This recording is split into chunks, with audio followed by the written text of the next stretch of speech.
My name's Adam Koplan, and I am the artistic director of the Flying Carpet Theater, and we are hosting a family history series. This series stems from the idea Pete Candler and I are co-hosting the series.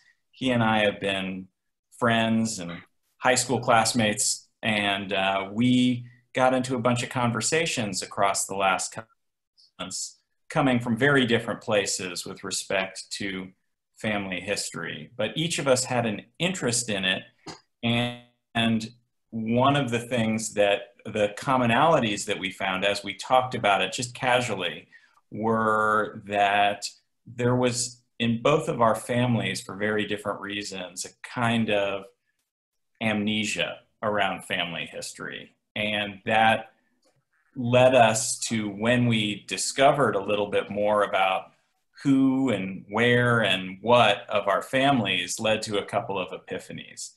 And that, as we were talking, we all realized that while genealogy and family history is a huge American hobby, there's far fewer tools out there for people to process the meaning of family history.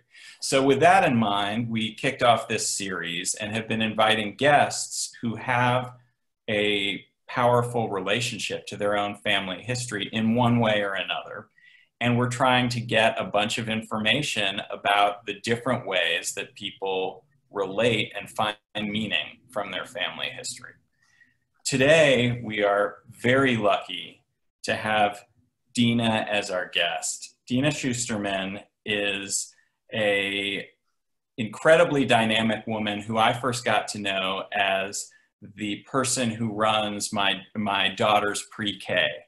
And she, in that role, excels both as kind of an administrator and a manager, and then also just as a compassionate human who you could talk to for about things related to education and parenting.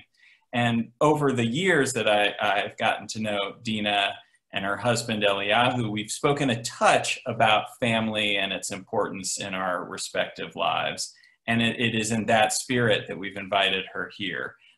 So with that, I'm going to kick it over to Dena and let her, is there anything else perhaps you can add as an introduction to tell us a little bit more about yourself?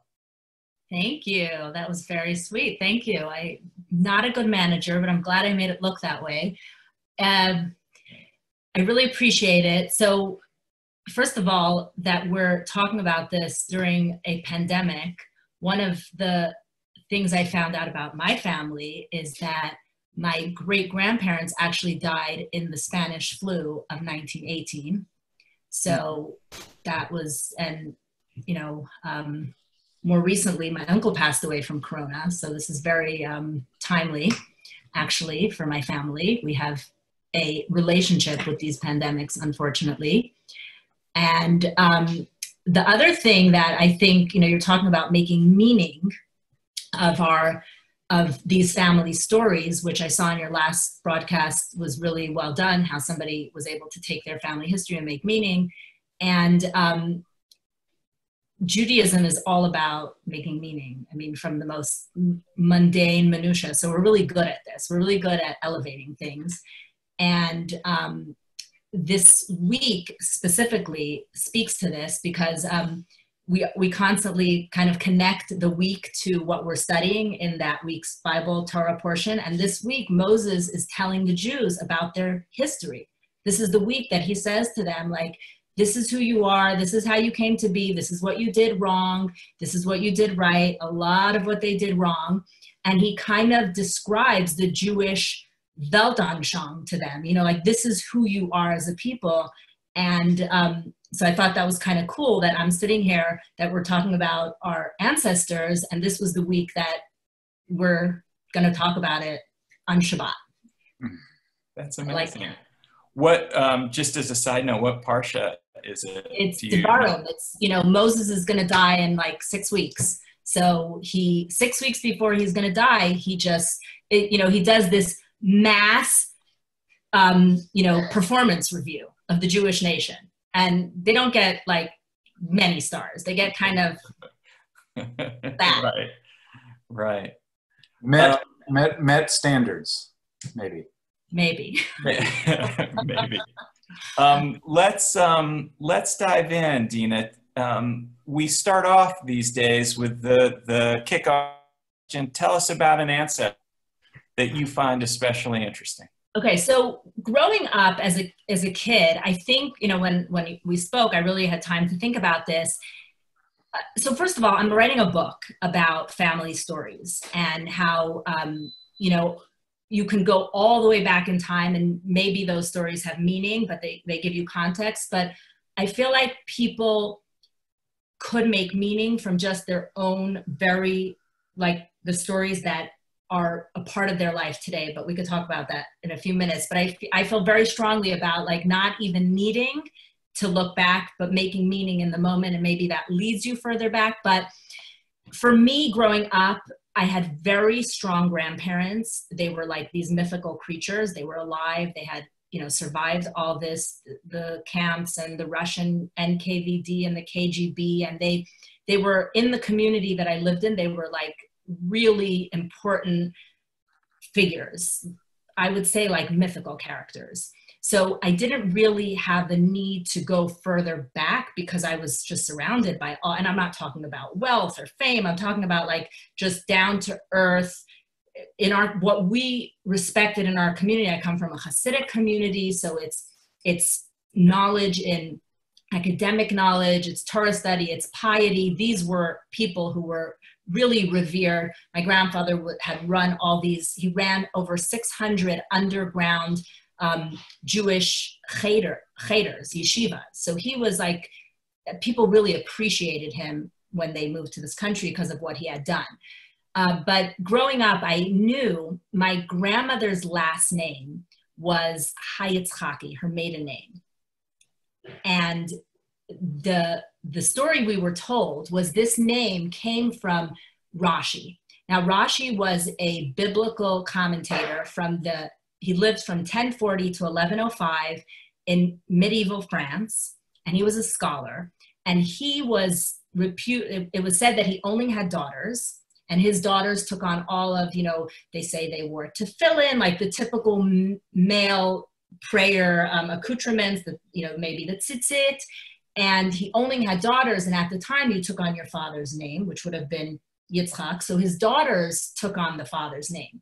So because he had no sons, a lot of people, along with the daughters, people felt a need to give this name over, Yitzchaki. So a lot of people took on the name Yitzchaki, his name was Rabbi, his full name was Rabbeinu ben Yitzchak, I think. So they took on the name Yitzchaki, became like the son of, or the daughter of. So everyone taking on this name Yitzchaki, they say the people who were really his descendants had the name Ha-Yitzchaki with the Hey, with the Hebrew letter, which means the Yitzchaki. And my grandmother was a Ha-Yitzchaki, the Yitzchaki. So growing up, that was really very prestigious for me. I don't even know if it's true. I think it's true, but that felt very important that we were descendants, because every time we opened up, you know, every day we studied Chumash, we studied Torah, Bible, and we studied that medieval French scholar, Rashi, and he was my relative. So that was that. But so that was just a fun thing to grow up knowing. But as far as a story, so my grandfather was from a region in Russia. It was the Vitebsk province, where my grandparents on my paternal side, they came from for generations. And my great grandfather was a wealthy man. He owned the fishing rights in that neighborhood where he lived.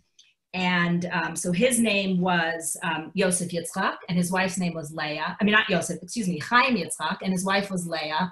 My father's name for him, Chaim Yitzchak, and my mother's name is Leah. So that was always cool. So this is my father's great-grandparents.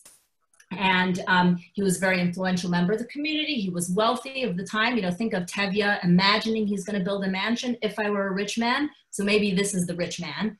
And he has 7 sons, 2 daughters. Now, my grandmother's mother also had was from a family of 7 sons and 2 daughters.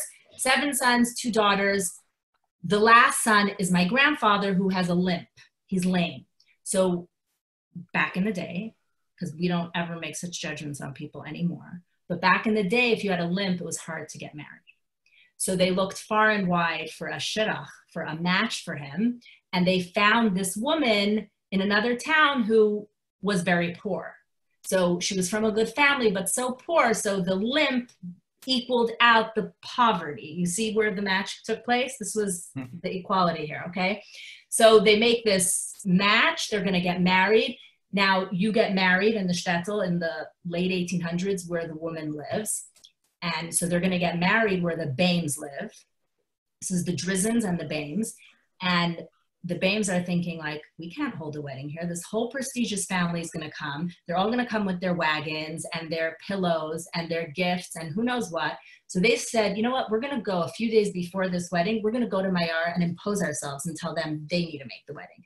Meanwhile, the Drizzen families in Mayar, and they say, you know, the Bames can't make the wedding. Like, let's go and tell them that we're going to make the wedding.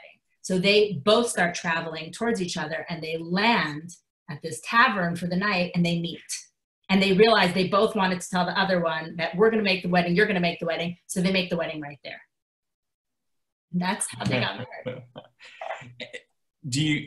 Were there stories about their marriage? Was it a happy one? And did they find, you know? Yes. So it was, you know, my grandfather with the limp, he ended up being first he was a teacher, and then he actually became a beer merchant. And my grandfather, who was born in 1900, tells that, you know, he had a really happy life. They swam in the lake. He almost drowned a few times. They had a lot of beautiful woods. Basically, how the Jews lived then was they lived in their little towns, and Gentiles only lived in surrounding areas. So they had their towns of 70, 80 families. They had their rabbi, their shochet, their ritual slaughterer, their teachers. This was how life was.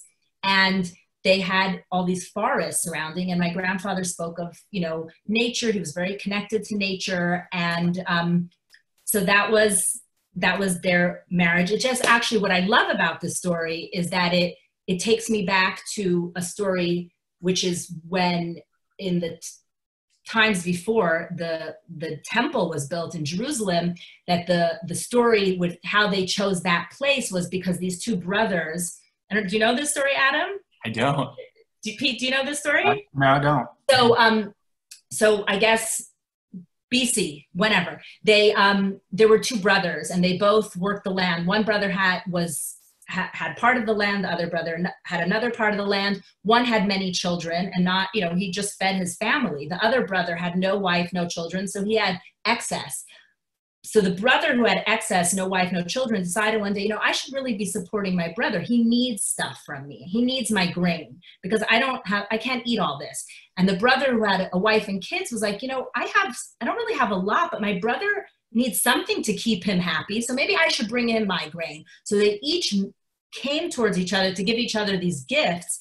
And the place they met was the place the temple was built on. So that's the story. So I feel like my grandparents had that same story, that they each were coming to tell the other one, like, we'll make the wedding. You need to make the wedding.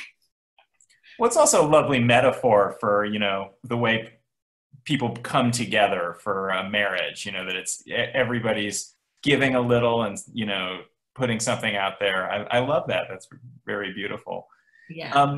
This is just a contextual question, Dena.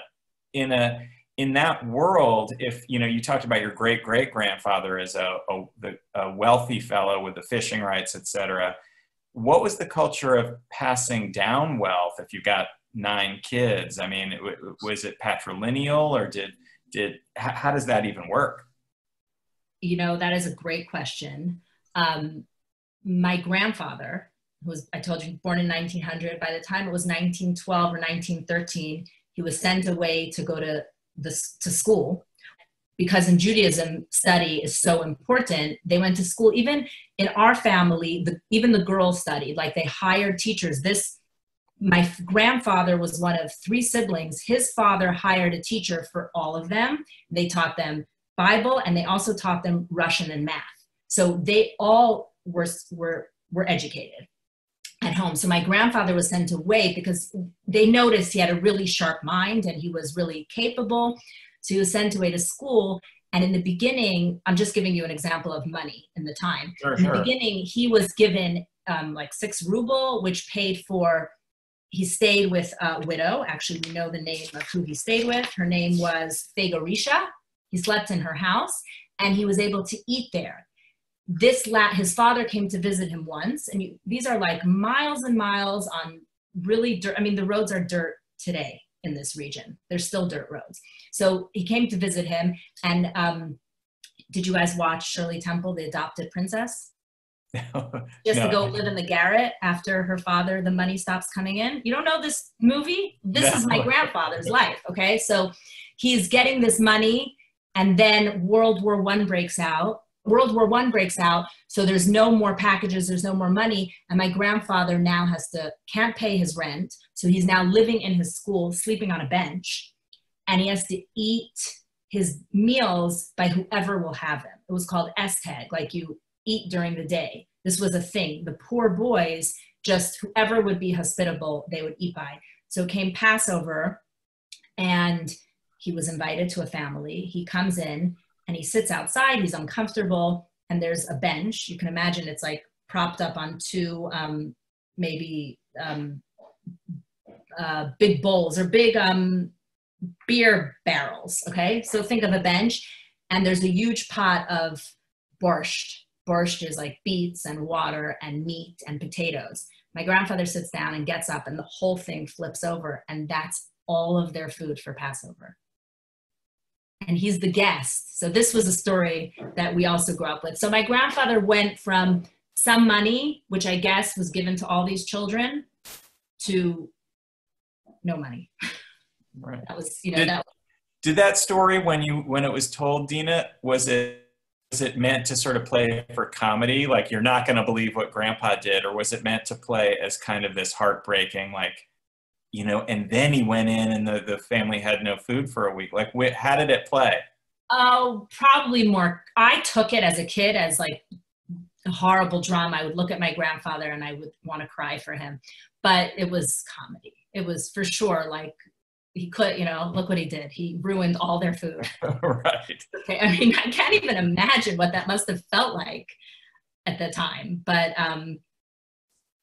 so I don't know how money was distributed. I mean, if you had 9 children and there weren't banks, and your money was, if there was a good fishing season, you had money. If there wasn't a good fishing season, you didn't. Like, I can't even imagine there was no money brought over to this country. Let's put it that way. 0.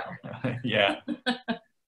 Can you, what was your experience that there were many more family stories about the men in your extended family versus the women, or did it feel balanced? How did that play out? Interesting. I mean, I have some stories about, let me think of the stories about the women. So I was telling you this, so this is now my matriarch, my father's mother. I mean, maybe I'll just for a second talk about when they told family stories in our home, it was always in the context of morals and values, right? So maybe there was a comedic story told, and you talked about, did you say sanitizing? What did you say, that when the stories have disappeared? What's the word you used? Amnesia. Amnesia. So I feel like the amnesia that I experience is the human side of people a little bit. Like, did they ever make a mistake? Did they, like, we tell a lot of really beautiful hagiographic stories, although my grandmother's father, the Hayitzchaki one, he had a sharp, incisive tongue. So everyone is happy to tell those stories, but they somehow make it into like, he was this amazing guy. But when I think about it today, I'm like, we would not have liked him. He was mean, but he was funny mean, and he was shtetl mean, and it was like that old world humor. So I'll just give you an example. So my great-grandfather, the Hayitzchaki one, he had a sister, Slava, and what was going on at the time was, now Peter, Adam, both contexts, like, I come from a world, I have been generations and generations with all the trauma of Holocaust and Eastern Europe and Russia and the communists. My homeostasis is that we've been Hasidic so nothing, like, all of our ideas are still from then till now. We've broadened our mind, we've seen things in a new light, but the seminal ideas exist from then, which is a real homeostasis in my life. And it was a fight to keep that. So in Russia, what was going on was there was enlightenment, and people were looking to shirk off these responsibilities of Judaism. And this was a real fear for people, never mind that the pogroms were going on and my grandmother witnessed people raped and murdered in her town. This was like, the most important thing was to keep us connected in a Jewish way. So my grandfather, my great-grandfather, the sharp one, did not allow, my grandmother was the only one not allowed to go to school. She wasn't allowed to go to the Jewish school because there were so many influences of secularism. Now, in his defense, nobody is religious or Jewish anymore from those people. They're gone. Like, we get their ancestry. My husband gets pinged, my cousin gets pinged, but they're basically not Jewish anymore. They live in Russia, they live in towns, but they're not in a Jewish community the way we are, okay? So this was my grandfather's fear. He said to my grandmother, said, but I'm alone, I have nothing. He's like, I'll hire you any tutor, you're not going to school. So my grandfather's sister hires a piano teacher. He's very close to his sister. She hires a piano teacher, and my great-grandfather's freaking out because that means we don't know who this piano teacher is. She might be inculcating them with ideas, with communist or with revolutionary ideas that I don't want my children to know about. So he says, no, you need to cancel the piano teacher, because they were cousins. So they're all living together, these kids, right? So she said, no, it's booked. I confirmed it. So he's like, okay, one lesson. And then have her come to me to get paid. Here she will have her downfall. So this is the quote, that my aunts will cackle about, like, here she will have her downfall. It Yiddish said, so this was his way. And so we talked about women and about like sanitizing the stories. I don't know, they just all seem so mythical to me, these characters, if that makes sense. Even if they were sarcastic and self-deprecating, and when I would behave that way, my mother would be like, you're just like your great-grandfather. Somehow it wasn't okay with me. I'm curious about how a number of things, but how these stories, you mentioned that a lot of your family history was kind of mediated to you in a sort of, for your moral improvement, as it were. Mm-hmm. What was the context? Was it like around the dinner table, or was it just kind of whenever circumstantial, when you did something that needed a little moral lesson or something? Or was it the type of thing where it happened in a more formal setting? So it definitely was not formal, except where I told you my grandfather was kind of renowned in my community. So I could be in a class in a school. If it was a Chabad school, some years I went to a school that was part of, this is like Lutheran, Baptist, Methodist. Like, you could be a Lutheran and go to a Methodist school, right? Like, so I sometimes didn't go to my type exact school, right? And they would bring up these stories about my grandfather when they were talking about Jews in Eastern Europe. So I heard about my grandfather all over the place. Family stories were told. My father, this is what my book is about, that I used to say when I lived in Albuquerque, New Mexico for 4 years. My father was a rabbi there. And I have a very distinct memory of saying, we were walking to synagogue on Shabbat. We don't drive in cars. We don't carry outside. We don't hold things. And I was 5, and I said, Abba, which is what I call my father. I said, Abba, I can't walk. My feet hurt. Carry me. And my father would say, Dena, I'll carry you with my stories. So that is kind of how it was. My father would lay down in my bed at night with me. I had a canopy bed, I remember, and he would lay next to me, and his father did this with him, and I imagine his father did it with him, and he would tell me stories. So whether it was stories about our family, stories about people who lived in the 1500s in that same region where they were from, some of it Passover, my mother's father would tell stories of that was when he would talk about his experience in the Holocaust. It was Passover. Passover is the is the exodus from slavery, it's the redemption. So that's when he would open up. And I have to say, when I was young, I just couldn't bear to listen. I was bored, or it was like, get this Seder over with. I want to go play with my cousins. I'm not interested. I wish I had been more interested, but I hear those stories from my mother now. You know, as an adult, I've asked more questions, but it was not, the stories were always told like in a, just very organically. Like, I don't even know how I heard most of them. Like, I don't know. But I knew it was always, I mean, now, for example, this story about, you know, my uncle passed away during Corona. He was 83 or 84. So we had a Zoom memorial for him. And they showed a video of him talking about his father. And one of the things he was saying was that one day my grandmother came up to him and she said, I want you to look at your father's shoes. Now, my grandfather wasn't fancy. He had nothing worldly about him, but his shoes were particularly unworn. Like, they had a really nice bottom. For someone who wore his shoes consistently, he had like a light touch. So my uncle's like, okay, great. You're showing me my dad's shoes, you know? She said, you know why your father's shoes are in such good condition? Because he treads lightly. When he walks on the grass, when he walks on he thinks to himself, do I deserve to be walking? Can I step on an ant? Can I step on grass? If I don't have a purpose in my walking, I don't deserve to be stepping on God's creations. So this was like his mindset. So that story talks to me about just the preservation of the world and nature and just his mindfulness. There was a reason people loved him. You know, it wasn't just, you know, for no reason. I want to ask you about the limp. The limp? The limp, yeah. Was that your grandfather, you said? Great-grandfather. Great-grandfather. Was that story, you suggested that the limp was almost like, you know, you said in the context, it was a kind of impediment to marriage. Yeah.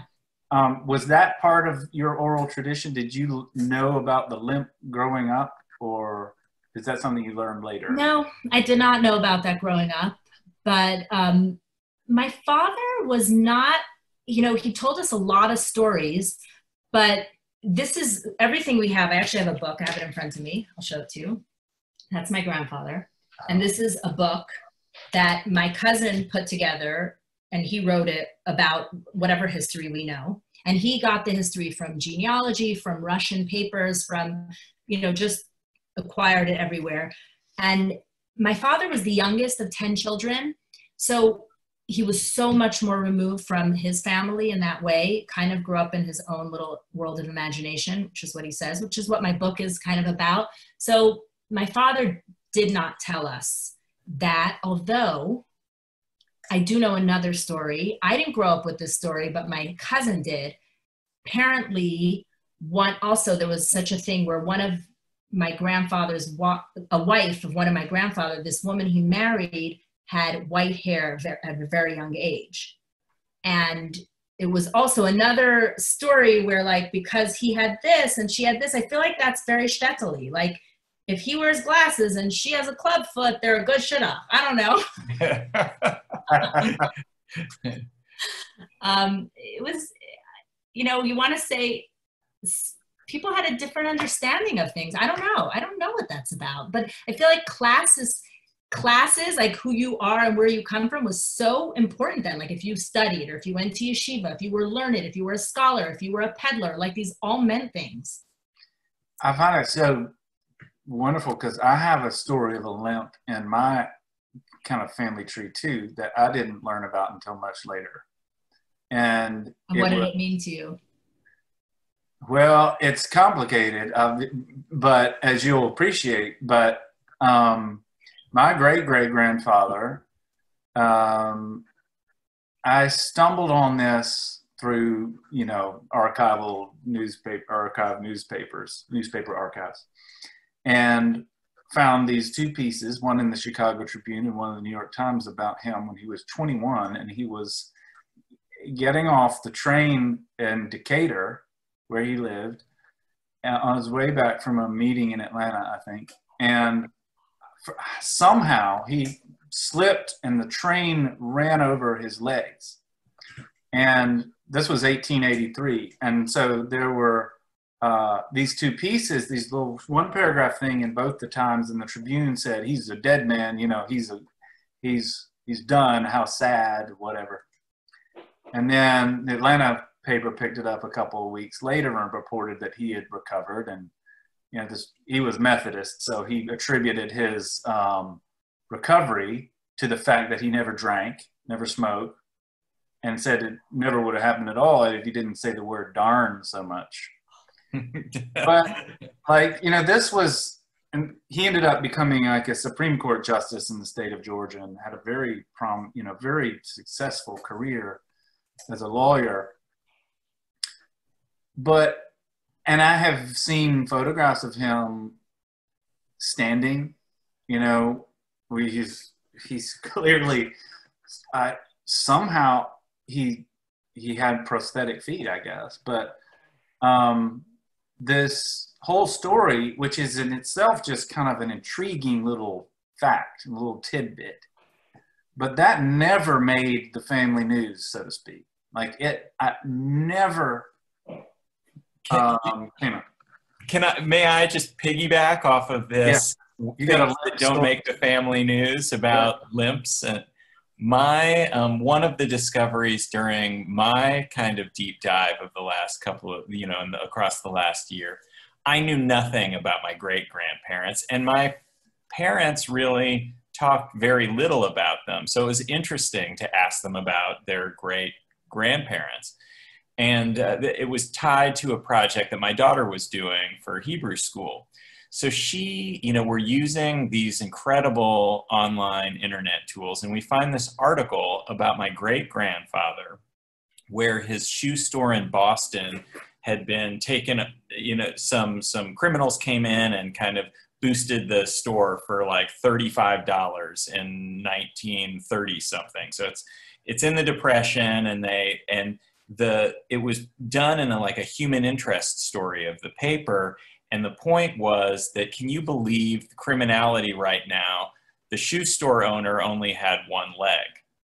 So, you know, we think, God, how could Dad have not mentioned that his grandpa only had one leg? And how could, you know, and so we head back to my father, and my daughter said, how come you never told me that your grandpa had one leg? And my father said, he didn't have one leg, he had two legs. And we said, but that's not true. And he said, I saw him every weekend for the first 12 years of my life. Short of documentary evidence to the contrary, he had two legs. And then my daughter pulls out this article and shows it to him.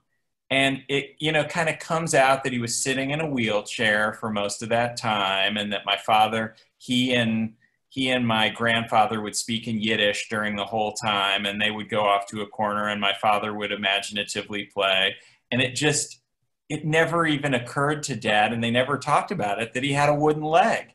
And I found this fascinating, as did my daughter, because it sort of points to, like, part of what blew my daughter's mind was that, you know, she's so close to her grandparents. The thought that she wouldn't know that one of them had a wooden leg was crazy to her. And it opened up this kind of totally different kind of relationship that kids had to grandparents back in the day. Or, you know, I guess it's idiosyncratic to our family, most probably, but I think that there was a bigger remove in terms of how you interacted with your grandparents at that point. And certainly the language barrier, the first generation who came to this country tended to speak in Yiddish. The next generation tended to speak to their parents in Yiddish and to their kids in English. And so there was a gap. Right. Well, I think what you're making me think of, both of your stories, is that the amnesia, or I call sanitizing, is sometimes just, it's not on purpose. It's like we only remember the things we like, the things we love about someone. And why, like, do we need, that's what your father, the leg wasn't important this many years later. He actually had this, you know, blip on his brain. He didn't actually remember it, but that happens. I mean, people have forgotten huge parts of their past, especially if there's some kind of trauma involved. But I think as it relates to some of my family, like, they'll mention this grandfather who was so harsh that people either loved or couldn't. handle, but they appreciate it. But it's about like, what, again, the making the meaning. What are we going to take the meaning from? Are we going to take the meaning from, you know, the leg, or this, you know, or from something they did, or something that they accomplished, or something we loved about them?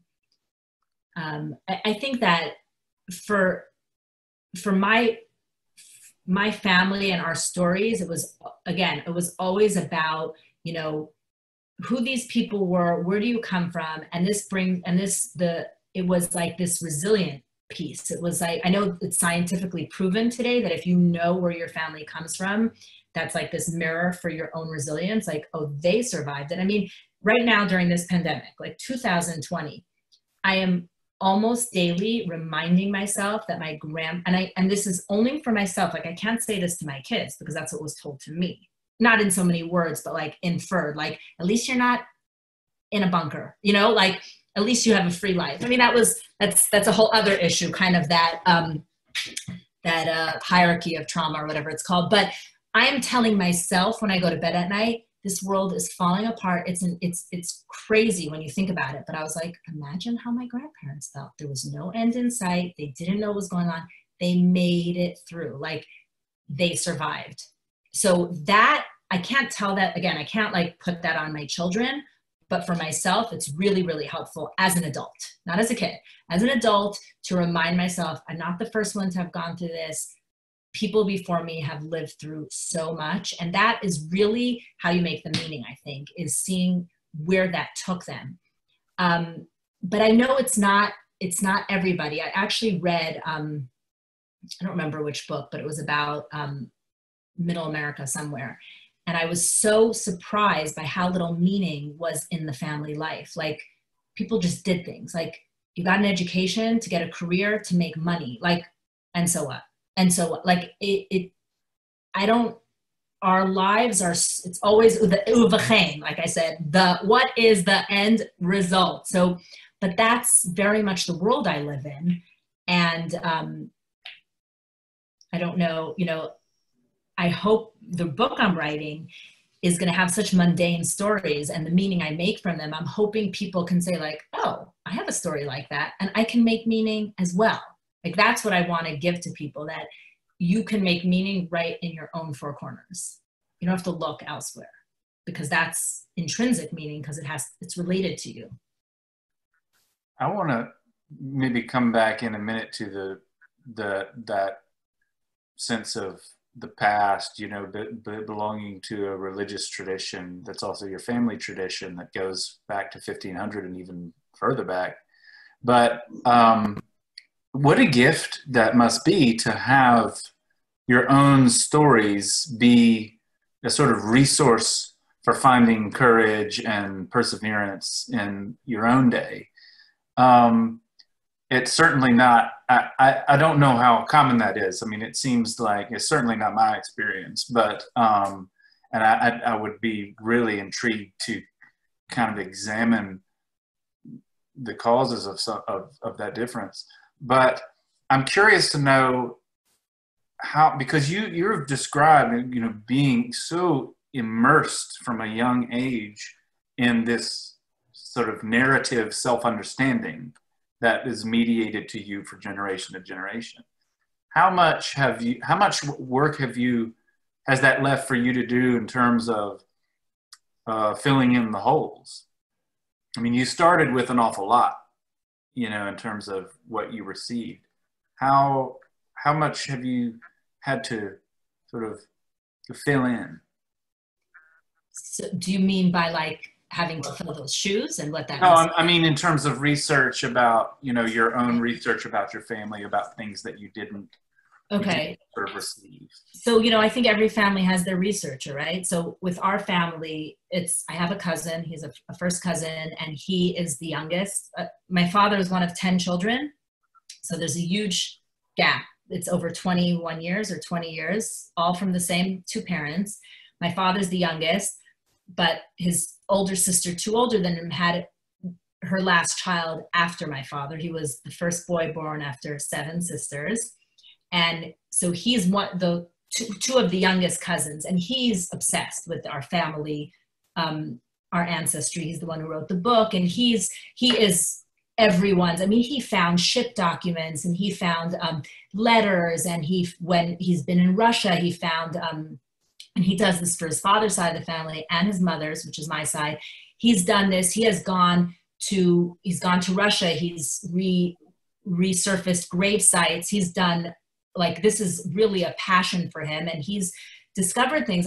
Another thing is about the community is that we existed within a community, and like, I grew up knowing that, but when you see the documents of all the names of the families that were Polish citizens when they left Russia, because, you know, they forged papers to leave, and they were Polish citizens. So when you see the documents, and these are people who my children are going to camp with still today, same family, last names, like, that's really very, I know it's like considered like, there's diversity within this. We've all married all here, there, and everywhere, but within our non-diversity, we have diversity, but there's something, you want diversity, but don't throw the baby out with the bathwater. Like, there's something so wholesome in our chaos. Like I said, like, there's so much trauma and so much chaos that we've inherited, but we have this piece of the mainstay, the steady.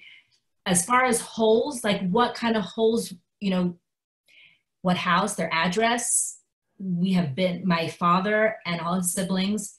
I have an uncle who's in his 90s, he should live and be well. And he paid for about 8 trips, this was 8 summers in a row, for all of his siblings to go to Russia, to go visit different grave sites. They did go back to their hometown of Mayar, where my grandfather was called Avram Mayar, Dena Atlanta, Dena the Atlanta. That's what his name was. If you Google him, that's what you would find. Avram Mayar, Mayarer.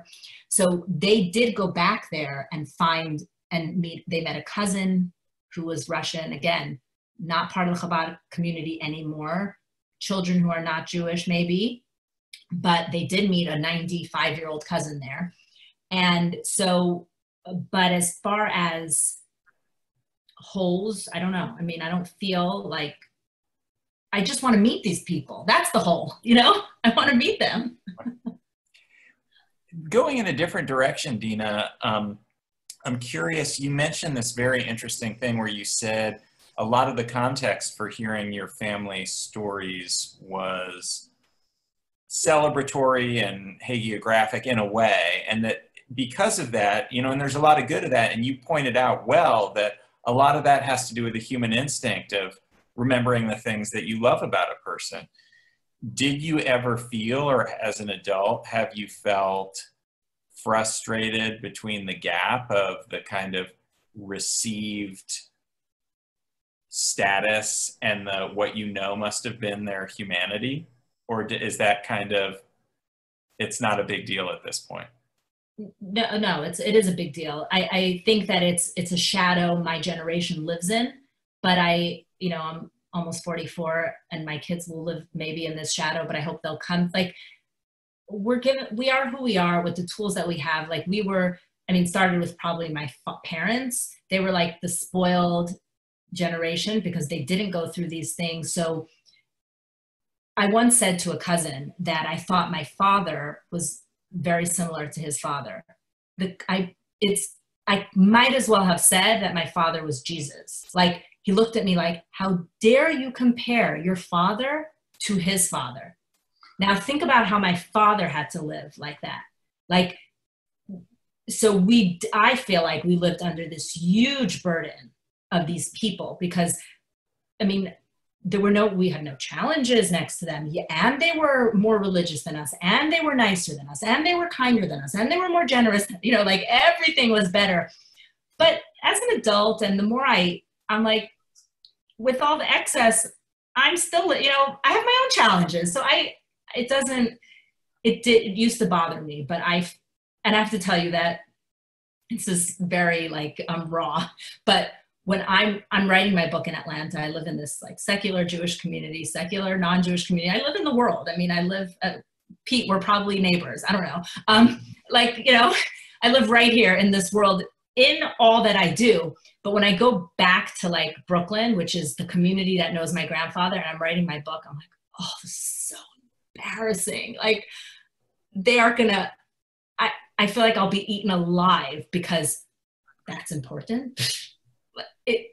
I know that attitude exists, but I can't, like, then I'll be like crushed. So I just have to, like, I don't know, I have to ignore it. Go ahead, Adam. No, you go, Pete. Well, this is kind of a big question. So, and it's about meaning, making meaning as you've described it. And when you were telling a number of your family stories, you know, in one paragraph, you would tell a story about a great grandfather, and the next paragraph, a story from scripture or Jewish history. And so how much, I think that's so fascinating, this kind of making these connections between your own particular story and a much older story, you know, in the oldest story maybe, that there's an analogy between what is going on with you and what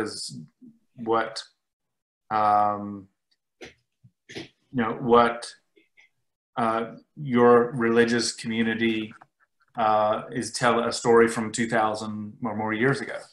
So how much is that a part of, you know, your ability to make meaning out of your own experience or your own stories is a feature of it kind of having an analogy with or a connection to a story from an ancient history, That's a great question and a great observation, because I think that is a training, and that's really, I don't know another way. So it is, like I started off talking about the Parsha, you know, the Torah portion read this week, and that's, it's like, it's living with the times and making that relevant. And that's always been a part of our training, is that stories that happened a long time ago are not to be placed on a shelf and from a long time ago. We can always bring them back to today. And I wouldn't even know how to like splice that, because it's so much a part of our reality. Every week we take stories, literally every week. This is what we know. We have our Shabbat dinner, and that's the discussion at Shabbat dinner, is what happened then and how does it relate to today. It is constant. It's about childhood, child rearing, you know, this concept of like, we're always anthropomorphizing, or, you know, talking about God as a father and how parents should treat their children or how not to treat their children. So it's a constant, it's a training from a very young age of making things relevant. So it's kind of a way to think, I guess. Yeah. Of the specific family stories, your grandfather, your great-grandfather, the people who lived in Russia and came here, how much of that do you feel you yourself are going to transmit to your kids? And what for you is the absolute, my kids have to know this about our family? Yeah, I mean, I guess like anytime my kids are bored, I'm like, here, read this book. My mother put together a book about her parents. So like, you know, I'm writing a book now. I mean, I want them to know all of it. I want them to just recognize that they came from somewhere. We didn't just like, you know, I saw my son the first time he wrote this article about the Confederate statues, right, that are up all over. And he was saying how when he went to school, they say, we. And I was like, we? Like, you're a Confederate? What are you talking about? I was like, them. Like, I grew up where it was them. So it was so interesting that my kids grew up in the South as Southerners and went to school and were told we, and please don't connect that to me. It's not we. I mean, so that was I mean, I have no like I was telling Adam, I had no context for American history until the 50s. Like this is not connected to my upbringing at all. Mm-hmm. So I want my kids to know that even though you say, you're, regretful for what happened in the South and you feel a part of the South, we came from, we came from Europe. Like, I just want my kids to know the context for their lives and how they got here. I think that's really important for them to know that we didn't start here in this country. I mean, I want them to feel a part of this country and feel part of the growth and the movement and everything, but it was just interesting to see that. Mm-hmm. Do you, now we get to this section that we kind of where we started, and so what, and, so what are we all going to do about it? So for you in your life, what have been some of the action steps, if you will, even if you're thinking about our larger audience that, it doesn't have some of the same deep connectivity to family and past as you do. What would you talk about a little bit as sort of and so what are some of the next steps for folks? I think that storytelling, like finding those stories of your great-grandparents, your grandparents. Someone once said to me, if you don't have stories about your family, make them up. Somebody really said that to me. Like, give your kids some grounding, give them some context. Like, if, this could be a way, if, like we talked about the moral, like if you want your kids, they're being super non-generous and you want to make up a story about a great grandfather that gave away his last pair of shoes, like, what is going to be the detriment to making up that story? I don't know. But, maybe you want to give them context for somebody else, or find the story of somebody else who did that. So when you're, and just tell it to your kid like a bedtime story. Like, these are the stories of kindness or don't call it kindness, but I just want to tell you this really awesome story I heard the other day. I mean, I sat down at the dinner table and I told my kids the story of the runner. I don't know, it's been going around social media, a runner, and he was in a race and the guy in front of him was Guyanese or from an African country, and he realized that he just is stopping because he doesn't read the signs, and he could have easily run ahead of him and made the race. And he's like, come, I'm going to take you. And he allowed the other guy to win the race. And they were interviewing him and said, like, what made you let him win the race? He's like, what would my mother have said? Like it was so integral to who he was that he needed to do the right thing. But I told my kids that story because I wanted them to know that you got to do the right thing. But I didn't tell them that. But I was just telling them the story of someone who did something really nice for someone else and felt like they had to, rise up in honor of their family dignity. So things like that, I think, are really important to give not to lecture your kids, but tell them stories. And there's so many messages that they can take from stories. There's so many stories of courage and freedom and rising above and helpfulness and kindness and just all those things we want to imbue in our children. Don't preach it to them. Tell them a story, show them. I'm feeling like, I don't know, have you been watching my parenting? Because that's like, I mean, I feel like I do that to my kids all the time, preach to them, not, even though as much as I, do storytelling and all that kind of stuff, and as important as it is to me, I feel like it's so much easier to just say, don't do this and you shouldn't do this because that. I don't have a strong, very deep sort of storehouse of family memory in terms of like moral exemplars.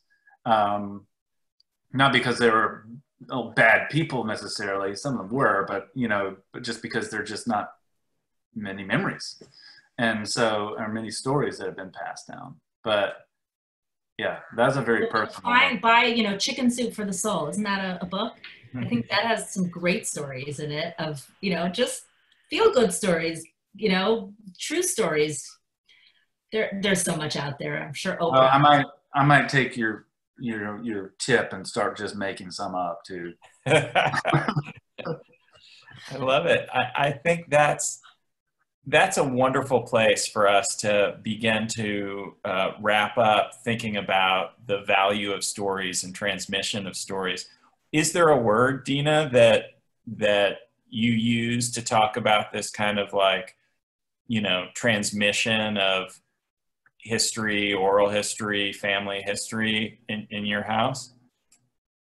Is there a word? Well, there's a biblical commandment of v'gada levincha, and you should command your sons. You should tell your sons or your daughters, levincha, your children. So it's kind of a biblical commandment to tell your oral history. So maybe that's why we do it well. And then, I mean, now my kids like this thing, you know, I'll carry you with my stories. Since I told them that story, they like to say, oh, you're going to carry me with your stories, you know? So is that the title of the book? I don't know. I haven't decided yet, but I want to. It's such a good title. It is a great title. I just want to, you know, I just want to make sure I was clear when my son was writing that article. He wasn't considering himself like of the Confederacy. He just growing up in the South, that's what he would have been. Unfortunately. Anyway, I just wanted to make sure. No, I get it. I think that is also, for me, a useful thing about family history is both understanding the social milieu that I live in now, but also more understanding really and deeply the social milieu that my family came from. Like, you know, in some ways knowing it wasn't until my, you know, 40s that I fully appreciated that actually a lot of elements of Russian and Polish and Lithuanian history affected the arc of my family story much more than the revolution did in reality, you know, depending on what slice of history. And I think that knowledge has been very personally useful just in terms of how I orient myself in the world. So I think I totally get what you're saying.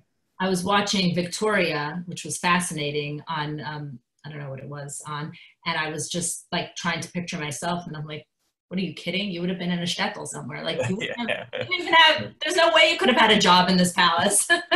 So right. It was like, you know, it's fascinating where we come from, and we're so integrated into society today, but it wasn't always like that. And that comes with its own set of challenges. And I'm thankful, I'm grateful, but it's, you know, it's just a different, that's why I want my kids to know where we've come from. I am so grateful to you. And I think this big idea of the value of storytelling and the porous relationship between family stories and larger stories that have meaning is really inspirational. Pete, any final thoughts before we sign off? No, I just echo what you said.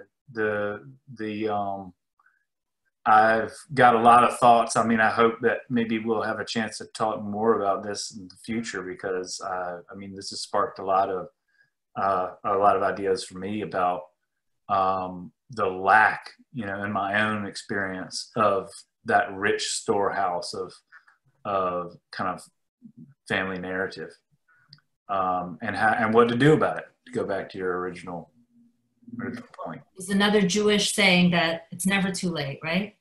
So it's never too late. You can just start tonight, you know, Google a story. Or make one up. How to live through the pandemic. It was really nice to talk to you guys. It's great to talk to you. It was. And Dena, anything, would you like to say anything to wrap up? Or we extend our huge gratitude to you, and we'd like to give you the opportunity to have the final word, as it were. I guess the thing that I'm just, you know, the smarter you get, the older you get, you realize how much you don't know. And it's just fascinating to me, the more I learn and the more history I listen to or learn, is that so many things we think were like, we discovered and we came up with this concept, and maybe it existed 200 years ago or 300 years ago, or maybe it existed another way and we're just repurposing it and recycling it. It's really cool to know where ideas from. You asked me about women. There were women, I was just listening to these podcasts of Jewish women in history who ruled, who, you know, were so influential. Queen Isabella of Spain, like this country just hasn't managed to have a woman president. We live in a very specific male-dominated country, I think. but it's not been the reality if you look at the long span of history. So I don't think we're reinventing things, but we're just getting better maybe at things, which I think is cool. Love it. So grateful, really. It's been a wonderful chat, such a wonderful chat. You are a perfect guest. Thank you, thank you. And Thank you. we will promote in all of our usual channels and keep an eye out for this on Facebook. Thanks again. Right. Well, and just specifically, Peter, it was so nice to meet you. And, you know, I'm so curious about your history, and maybe another time. I hope so. Yeah, thank you. It was a delight to meet you too. Take care. See you later. Bye-bye.